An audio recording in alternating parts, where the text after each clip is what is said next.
This episode and the entire season is proudly brought to you by California Cryobank, the #1 sperm bank in the U.S., who has proudly been serving LGBTQIA plus folks build their families for over 45 years and counting. Get a free level 2 subscription by visiting cryobank.com and entering code LOVEISLOVE. Do it, y'all. Let's make those babies. And then tell me about him.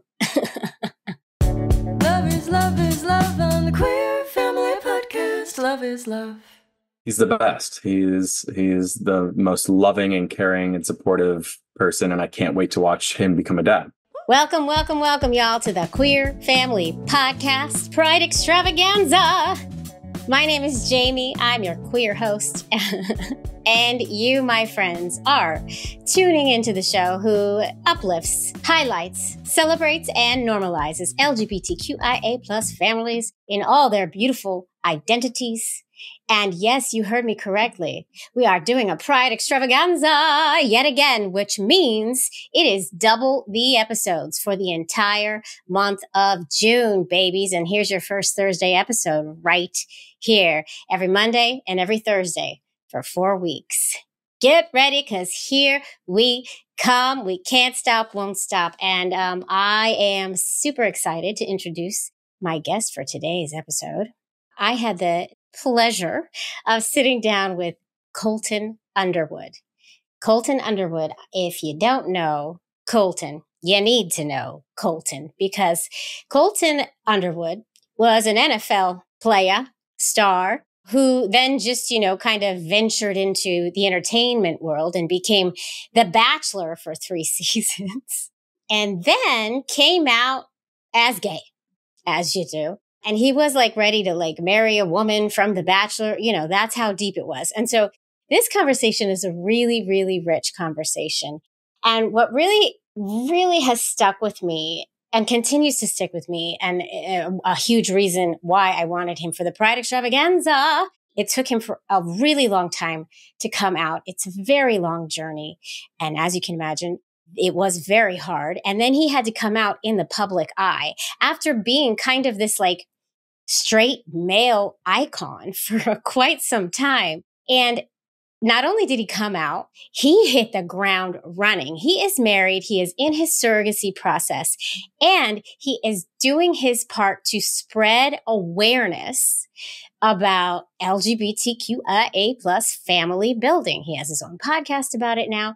Sadly, it takes the popularity that comes with celebrity in many instances to really get the word out and make change. And he's really doing a great job of helping to make positive change. So he's on his surrogacy journey. It's beautiful that he gets to go down this path. It's beautiful that he gets to share it, and him being so visible and in the public eye and sharing it so openly.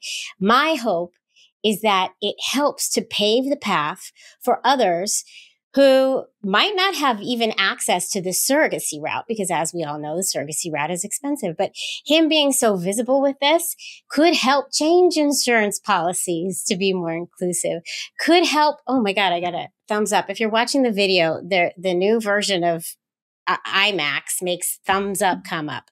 Anyway, could help just make the road more equitable, accessible, and easy for all of us in this community. And that's why I think what he's doing is so important. And that's why I admire him immensely. So I'm really excited for you to listen to his story.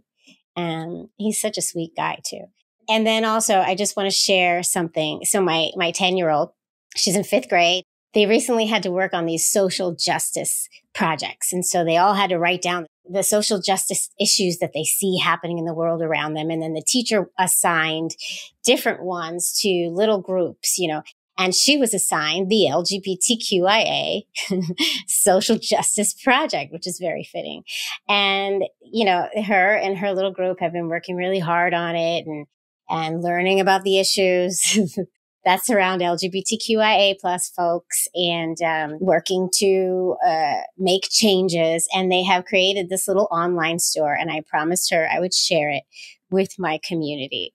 It is the sweetest little thing. They have created merchandise The name of their group is called PEP, and it stands for Pride Equality Project. And they made all this amazing merchandise, which is way better. I'm wearing one of my shirts that I sell in my store at T Public. And I'm going to tell you what, I think these 10-year-olds designed something way better than I ever have. So go check it out. It's at bonfire.com. I will put the link in the show notes. PEP is what it's called.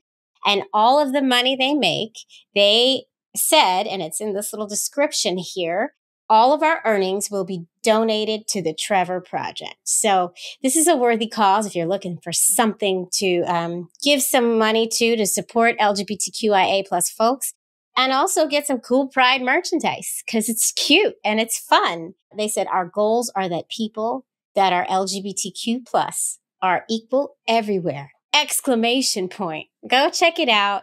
You have a couple extra dollars, please feel free to buy something. There's some cute stuff in there. And it's just nice to see that all the hard work my wife and I have been doing to raise humans that see injustices in the world and do their best to act on them in positive ways is working. And it's nice to see the school supporting that as well. So anyway, that's it. That being said, keep raising those little humans. I know you're doing a wonderful job because I know you're doing it with a lot of intention and love. And so happy Pride Month, y'all. Happy Pride Extravaganza. And enjoy this interview with Colton Underwood. Jerson, Nicole, roll that tape, please. Queer Family Podcast, love is love. Hi, Colton Underwood. Hi. It is so nice to have you here on the Queer Family Podcast, Pride Extravaganza. Is that what this is? I'm very, very excited. Yeah, you are part of the Pride Extravaganza. You have to say it like that. So Extravaganza. I got it. Yeah. You got to draw it out. You got to do it, right? But it is really exciting. And listeners, y'all probably know I had some technical difficulties yet again, but we're here together now. And we're going to do this. And I can't wait to hear your story. And I will always call you Colton Underwood because I want to. Perfect. Okay. So without further ado, let's do this, Colton. We're going to jump right into your 30-second elevator pitch of who you are and why you're here talking to the Queer Fam Squad. Are you ready? On your mark. Yes. Get set. Go. Okay. My name is Colton Underwood. I am a self-labeled walking contradiction. I am a Christian, gay, dog dad, married man who enjoys sports, giving back to the community. I'm a mental health advocate. You probably know me from the Bachelor franchise, where I filmed 3 shows in 1 year. And then I came out during COVID after hitting rock bottom. And it's been the best thing that's ever happened to me. And now I'm living the most authentic and truthful life ever. Boom. Boom. You right at 30. That. How about that? You are a competitive person, Colton Underwood. Yes. You give me a task and a competition and I'll get her done. You really got her done. Good job. Good work. And now we have some digging in to do because Colton Underwood, we all know kind of a lot, but like your what is it called? Your overview through line here. Cause and you've been out in the news a lot recently because not only are you a mental health advocate, you're also advocating for queer family building as well. Yeah. Which is really awesome. Yeah. I just think that was one of the factors that sort of kept me in the closet is I just didn't see a lot of representation in the queer community of like what people would deem a traditional value of like family building and family planning. And my coming out process was really fun because I got to sort of dissect parts of my life that I wanted to keep with me and shed others that I didn't. And wanting to be a dad and building a family was very, very important to me. So I'm so like excited to bring that into, my career journey. Yes. And I'm excited for you. And now, as you know, there is so much involved in the process of creating a family the gay way. And it doesn't matter if you have 2 uteruses or uteri, or you have no uteri, it's still a process. And every single story is uniquely different. Every single story. And they're beautiful. They're beautiful stories. Totally. All right. So let's take it back, Colton Underwood. Can we please go back to young Colton Underwood? And yes, I guess I want to know kind of your journey towards figuring out you were queer. And I want to go there first. And a lot of folks I talk to say the same thing you said about, you didn't have really the representation and you didn't see queer families out and about where you were. So can we take it back and let's dig deep, Colton Underwood? I grew up in the church, in the Catholic Church. So I went to Catholic grade school and I was an altar boy, and my faith was always really important to me and my family. And I always knew I was different at the age of 6. I just really didn't know what that meant until I went through puberty and started obviously getting hormones in my body. And then I sort of put my finger on it where I was like, oh, I'm attracted to men. And by the time that I sort of figured out that I was attracted to men and I was gay, it was too late. It was already ingrained in me that that was a sin, that was not okay for a football player and an athlete to be. I just naively, I didn't think that I could have a family and I could be a dad by being gay. Naive. It's not naive at all. It's just there's no representation out there, like you said. Right. Well, and I grew up in Illinois, in a small town in Illinois. So, there wasn't a lot of diversity there for sure. So I just always, I like to say, I knew I was different. I just didn't know what that meant until I went through puberty. When you say I knew I was different, what was, can you pin the nail on something that felt different as a little kid? I'm just thinking about my 6-year-old son. I'm like, Yeah, I say this, knowing I'm going to make mistakes too as a parent, but a lot of different things stick out to me. Is when other parents or teachers would be like, "Who's your girlfriend?" or "Who are you into?" And those comments would always make me so uncomfortable because it was sort of the straight normal thing for people to sort of push out, and our societal norms was the boys go after girls and girls have cooties and all these and little silly childhood things, but it sticks with people who are sort of going through that that journey. That's the easiest way for me to sort of dissect it with people is those comments, and when people would say things as much as they probably didn't know, it stuck with me quite a bit. Yeah, it does. And also that is still the societal norm. I live in New York City. I'm in the good bubble here for queer people. Yeah. It's still the norm in my kids' school. We talk about girl and boy crushes all the parents do all the time. Yeah. And who's your boyfriend? And it's right. Because we know what it feels like on the other end of it. Totally. All right. So you knew you were different. Puberty comes and whoops, there it is. Found it. And then athlete, right? So you are you started playing sports at a young age, I'm assuming. Yeah, I played football for 17 years. So a very long time in my life. I mean, since I was, 6 or 7. Yeah. And there are not, well, actually, I imagine if there are a lot of little boys playing football, there are some gay kids on the football team. Oh, for sure. I mean, I would argue to say that there's some gay NFL players still too, but they have to make decisions that they feel like is best for their health and their mental health. And my heart goes out to those guys. Yes. Okay. So there it is. So yeah, there's a closeted, because I personally think everybody's a little bit gay. Honestly, I always like to say it's such a spectrum. And I always sort of hesitate to even say this because it confuses people, I think, but I still identify as a gay man, but I'm 75% gay, if that makes sense. So it's I still have a 25% part of me that I guess I don't ever want to pursue that, but could still appreciate and fall for an energy of a woman. I don't know. It's just, yeah, no, I get it. There's that scale. It's a spectrum and scale. Sometimes it confuses people. So, and our world and our culture likes to operate in black and whites, and that's not what life is. So no. That's why I like to say I'm a walking contradiction, and I'm the definition of gray. I see the contradiction part, especially because of the whole Bachelor thing, which we're going to get into.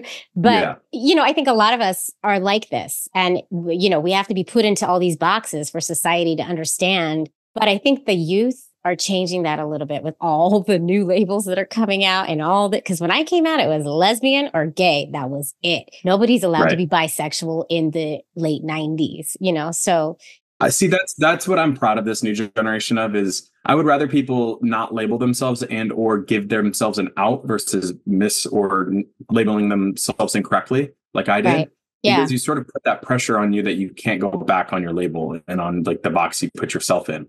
Yeah. And then you need to be that perfect box, whatever the heck that is, right? The package. Anyway, football's a big thing. You get I don't know. You get, what do you say? I don't know. I'm a very feminine lesbian and I try to follow the sports, but I don't. You got drafted. I went undrafted, but I did play professionally on practice squads for 3 seasons.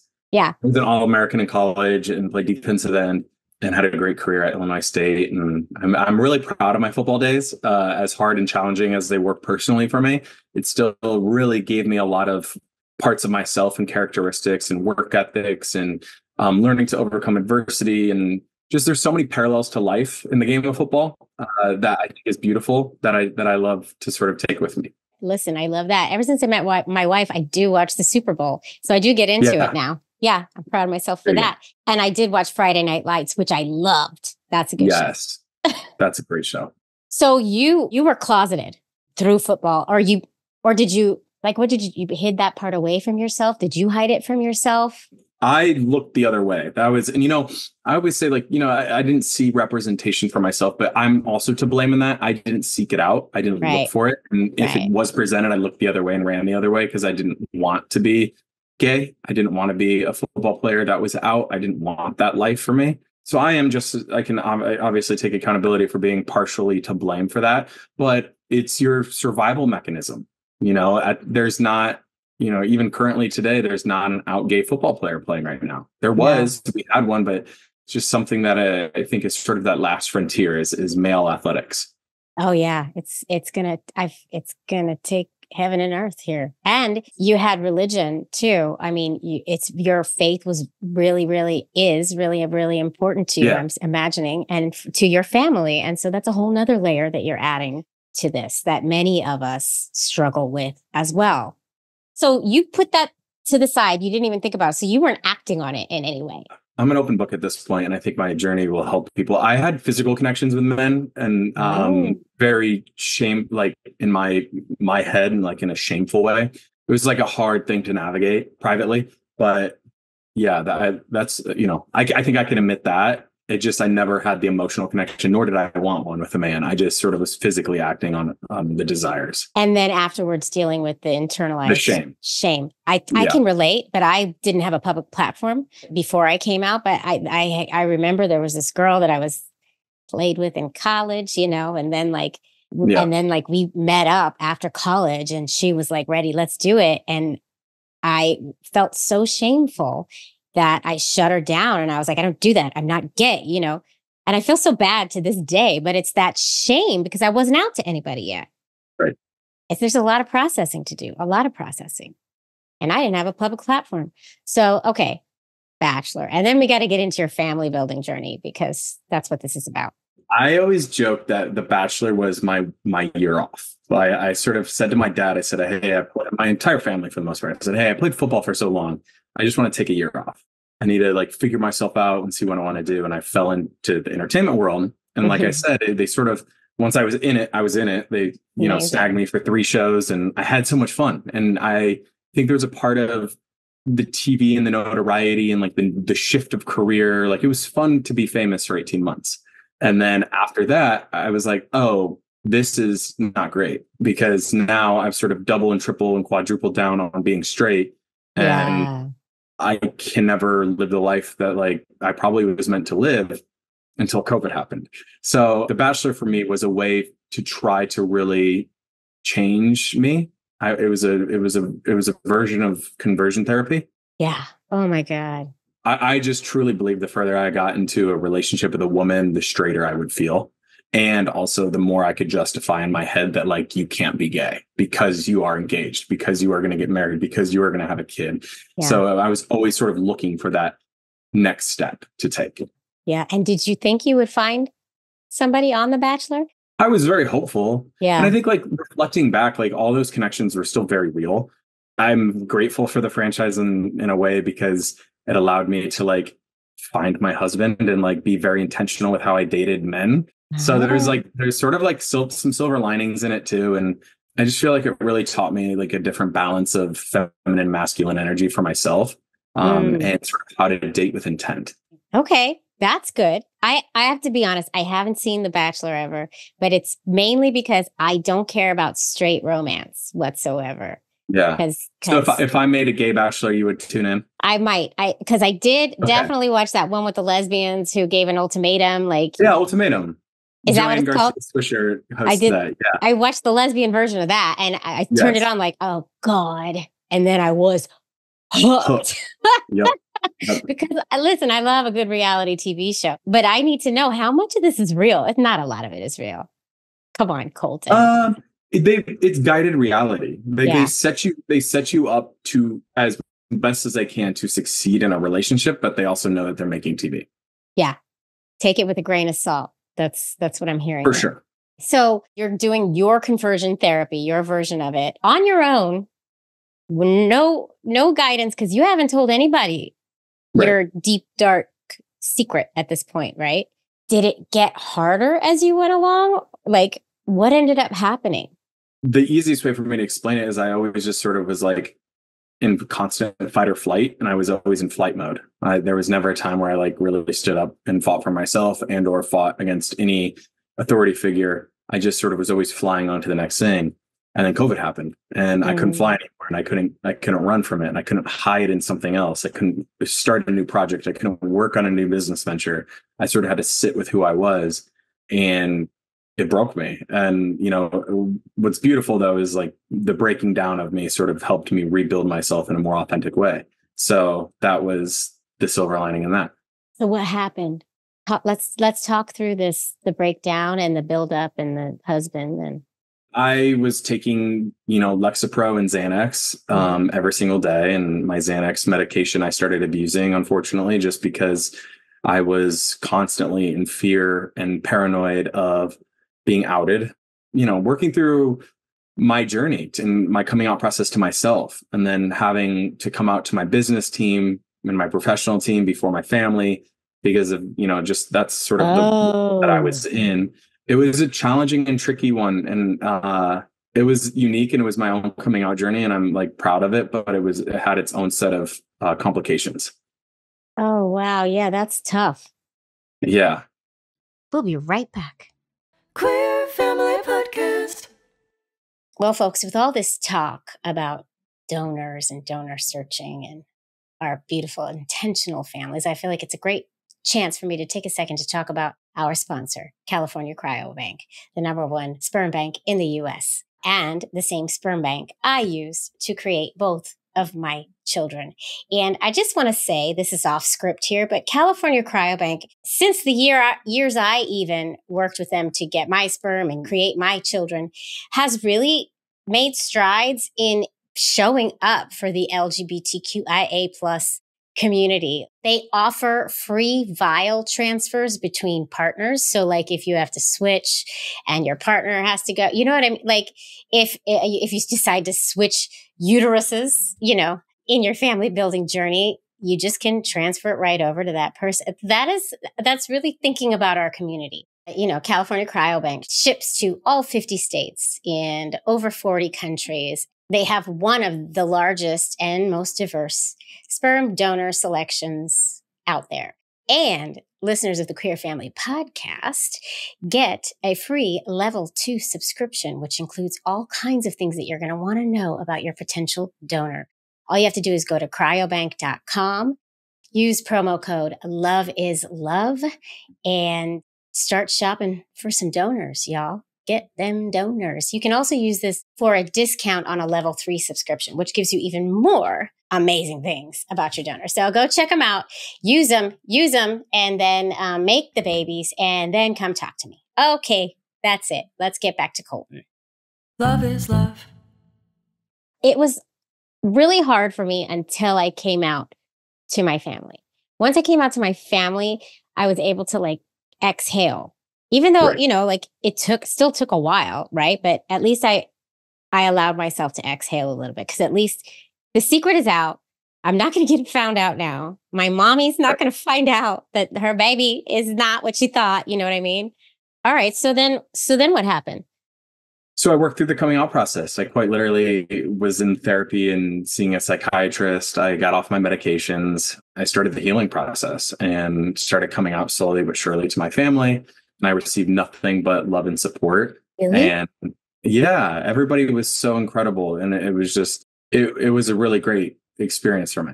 That's wonderful. And congratulations, and go mom and dad and siblings and Yes. everyone. Yes, thank you. This is what we need. Did they have any inkling? Did they have any idea?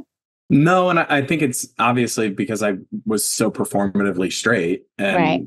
did it in such a public way that they never really questioned or I shot it down if they did. I think the only person who said they somewhat knew was my grandma. So What? Interesting. Nana's always no.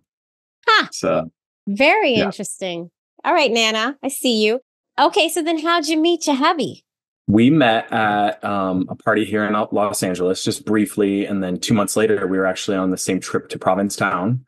So in P-Town, I know it was a magical weekend, and we just hit it off. And we sort of protected and kept our relationship pretty private at the beginning, and then once it was getting a little bit more comfortable, we started branching out. He's way more private than I am. So it's a good balance for me, but it was also sort of a learning experience for me. He's the best. He's the most loving and caring and supportive person. And I can't wait to watch him become a dad. Yeah. I can't wait to watch both of you become dads. But yes, he was living the gay life beforehand. Yeah. He's been out since he was 20. So he knew the whole gay life. And this was, I know you had kind of acted on it a bit, but what was the extent of your gay knowledge in the gay world?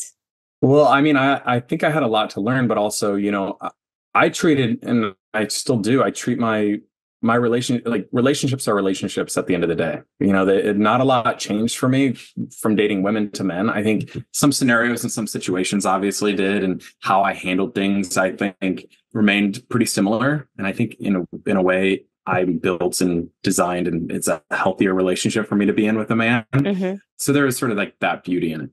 Yeah. Also, it felt better, right? Totally. So you meet, you fall in love, you get married. Yeah. And all at the same time, we're planning our family. This is one of my main questions that I ask all queer folks. When did you start, when you met your spouse, how early did the baby talk come into the conversation? Because usually it's like the first date. Immediately. Yeah. He knew that I wanted to be a dad, and it was important to me to have children. Like I said, Bachelor taught me how to date with intent. So obviously that's like a deal breaker. You're like, here's step number one, step number two. But also with queer families, we have a lot of decisions to make, and we have to make sure we're on the same page with how we want to do it, because there's many, many, many different ways to get your family. For sure. So that's why the conversation usually just happens really quickly, because not only do you need to know, I want babies, it's really important to me, but also you need to know, do you want adoption, or do you want, you know what I mean? Do you want a genetic tie? Who wants the genetic tie? Foster care system. There's so many different options and opportunities to build your family these days. And some people really care about the genetic tie, and some people don't. And do both of you really care about the genetic tie? What are you going to do that? You know what I mean? So how'd the conversation go? The conversations are still evolving as we're planning our family. We decided that we wanted to start with IVF and surrogacy for our first child. And, we sort of are on the same page about splitting the eggs from our egg donor and doing separate embryos. And then once we are ready to do the transfer, we are going to instruct the doctor just to put the healthiest in and don't tell us. And then we'll sort of reevaluate after baby number one. How many do you want? I want 2 or 3. Yeah. It just depends where we're at in life. I think, obviously I think soonish we'll be ready for 1. And then I want 18 to 26 months for baby 2 after that. These well-laid plans, Colton Underwood. Well, that's the beauty in sort of queer family building, is you could be a little more intentional in the way that you grow your family. Of course, we have to jump through all these hoops, and we have to go through all different legal and pay money and do all of these things. But there is an added benefit of being able to plan. We are the most intentional families there are. We really are. I always say there are no accidents here, except actually there are some here and there. And those are the juicy stories, but there are no accidents here. Right. And we are. And so all those folks who like to say that gays shouldn't be parents, how'd you get pregnant? Because I know I planned this for 5 years. So, Right. But also best laid plans tend to go awry, especially in this baby building thing. So I have a question regarding genetics. Yes. Because a lot of times this is a hot topic for queer couples. Does the genetic type really matter to both of you?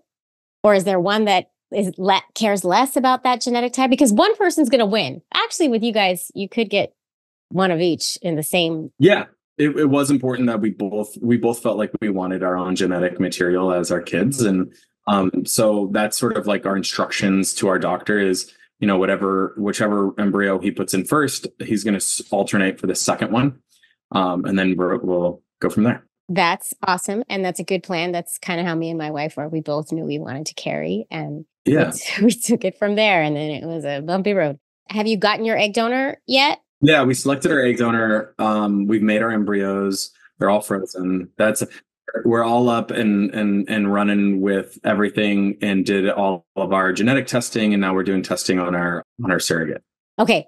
All right. I'm going to stop you. We're going to rewind a second because I call this donor search, for me, it was a sperm donor. I call the donor search the search for the superhuman, because we get cray-cray. Because all of a sudden now we're shopping for like the most ideal person to be the other half of our genetics. Did y'all get crazy? My mantra during the entire process was don't play God. So yeah, I know it's so hard not to, though. As many of the decisions as we are able to make in this process, our underlying and our number one was we wanted somebody who was adventurous as our egg donor. That's so fun. Like reading in between the lines and sort of the intangibles on the sheets that we were selecting was fun for us to like sort of try to do it that way. We had obviously like a list of like physical attributes and also educational and health attributes that we were looking at. But our mantra, like I said, was I don't want to play God in this. If it's meant to be, it's meant to be. And the mantra worked for you? I think so. It's just a good reminder. I mean, I didn't have that mantra, Colton Underwood, and I got a little crazy. Like I almost vetoed someone. Well, I did veto someone because they had acne as a teenager. Oh, that's a normal thing. Yeah, I know. Who doesn't have acne? And now it's a funny story. My daughter likes to tell people. Like, yeah. So how long did it take you to pick this donor? In total, it took about 6 to 8 months. We actually had to reselect after our first donor. They had a genetic test that came back positive for both my husband and her. So we had to switch donors, which once again was just like, this is how this is meant to be. Like, you know, this is part of the process. So it took about 8 months. Did you use like an agency where it's all done kind of in-house and they walk you through the steps and things? So you're not piecemeal in this thing, and they do the legal contracts and they do all the stuff, which is all very important. We have about 9 people on our fertility team between all the doctors, lawyers, the agencies. It's a pretty big team. And this is like, if you have the means, this is what it takes, right? In order to make sure that you're protected and that everything goes as smoothly as possible. Totally. Which is great. And did you get to meet your egg donor? Because I know some agencies, they do meetups with the donors, egg donors. No, we chose to protect our privacy in that. I don't want to say anonymous because maybe one day, and maybe our kid will want to meet her. We decided to just use different names and keep our cameras off during like the Zooms and the interview parts, so she doesn't know who we are. Oh, duh! Because everybody knows you. I didn't think about this. So, you don't want to be known. I didn't even think of that. It was really important to us that we didn't have somebody running around telling people like they were the biological mom of our kid. So, yeah, I didn't even think about that. So you get the second one, egg donor, works out. I'm sure she got a lot of eggs. No, only 22. Okay, that's a good number, though. It's still a good number. I think it was weird, though, because it's all black and white. It's also clinical. So they're like, they wanted 40 something or 38. She's young and she's fertile. Yeah. The doctor was obviously like calculating everything out and doing the injections and all that with her. But then we split them 11 and 11. And then from there, we have 3 embryos forward. Oh, and that's what happens. You don't know how many, you don't know who's who, or if you have 3 or if 2 or... We're not talking publicly about that just because... Oh, yeah. Don't tell me. We had a conversation. No, I don't mind sharing this just because I think it's important. Like, people understand like there's different boundaries in family building for different people. So for us, one question that always made us feel weird or icky was whose kid is it? And our simple answer is it's ours. Yeah. And I think that's just something I like to promote and talk about too, is like, some couples might be comfortable saying, oh yeah, that's my genetics, so that's my DNA. We don't want that. We just sort of, that's our child. It's our family. This is why you being in the public and coming out and going through this journey is so important, because you are raising awareness, because you are going to get that question for the rest of your children's lives. We're mitigating risk for our child too. Like I don't want to enable somebody to bully my family or bully my child. Totally. And you are so correct. Every family is different with what they want to disclose and also it's also none of anybody else's freaking business, right? Yeah. And that's the thing. I have friends who talk openly like, oh, this one's mine and this one's his. And like, that's completely fine for their family. It's just not how we wanted to do it. No. And you being out in the public and saying this and showing this to the straight folks in Texas who maybe have never met a gay man and don't even understand what surrogacy is, it's so important because you're going to educate so many people, Colton. They're not going to listen to the Queer Family podcast, unless they know someone or have like a reason to. But you being out in the public and talking about this so openly, but also explaining boundaries and explaining what's appropriate and what's not appropriate and explaining that question, which one is yours, is one of the most hurtful and inappropriate questions you can ask anyone, because clearly it's ours. Yeah, exactly. And then once the babies are here, now you have to protect those babies. For sure. And then it's even more important, right? So I appreciate you saying all of that. And I want you to keep saying it to everyone that you speak with. So 3 embryos. And now you're like, you found your surrogate. Yes. Going through all medical testing now. So we're well in the process. It's a process. It's a long process. Do you have like a timeline for when you want to like start the first go? As soon as we're able to. I think that's the main timeline right now, is we're both so eager and so excited. And we've been on this journey for 2 years now. And that's sort of the whole reason why I started Daddyhood, was just to explain to people the process, that not only for me, but for women out there, for surrogates out there, for egg donors, like all these, it's a whole 360 view approach of fertility and what it takes to build a family. So as soon as we're able to do it, we're going to do it. Yeah. And for the folks out there who think that a surrogate is somebody who like gives you their baby. Right. People really do think, which is so sad. You'd be surprised. I've had to explain to people that the surrogate is different from the egg donor, and all, there's just like a lot of misinformation out there, and also just a lack of information. So it's been fun for me to feel like I'm helping and educating and giving back to not only our community, but to the straight community too. Yeah. You're not making a baby so you can groom it to be a pedophile. No, that's not what's happening here. Right. We're actually spending a lot of money and putting a lot of intention into creating our family that we're doing out of love. So amen, brother. So, okay. You are in it. You are almost hopefully to the finish line, sending all the baby dust. Now can we do hypothetical here? Let's say, okay, surrogate gets pregnant. Yay. First try. You have one bun in the oven. It's a singleton, let's say. Yep. And you know that one's in there. You don't know whose genetic tie it is, and you don't want to know right off the bat, right? Do you think, because I, for one, and many folks get pretty scared. Like I knew that my wife was carrying something that I was not genetically related to. And I started freaking out that I was not going to be connected to the baby. And the whole pregnancy, I suffered in silence because I didn't tell anybody, because it feels very shameful to even think this. Yeah. But it is a real thing, especially when it comes to the non-bio parent. And there's always a non-bio parent in our relationships. There is always one, unless you get a 2-for-1 and you both get in there and you're good. But doesn't happen that often. And it's hard to be hypothetical here. Like, what are your thoughts about finding out that you're the non-bio parent? Will you have any fears? Will you? No, I feel like I'm going to connect with Jordan on that. I feel like him and I are going to find ways to bond with each other and grow with each other in this. And then we're starting to put a game plan together. There's just like at the different stages of pregnancy, how can we feel a part of this with our surrogate? having her and her family over to the house for dinner, sending them voice notes to play by her belly when, we know that the baby's of age to be able to understand and hear voices.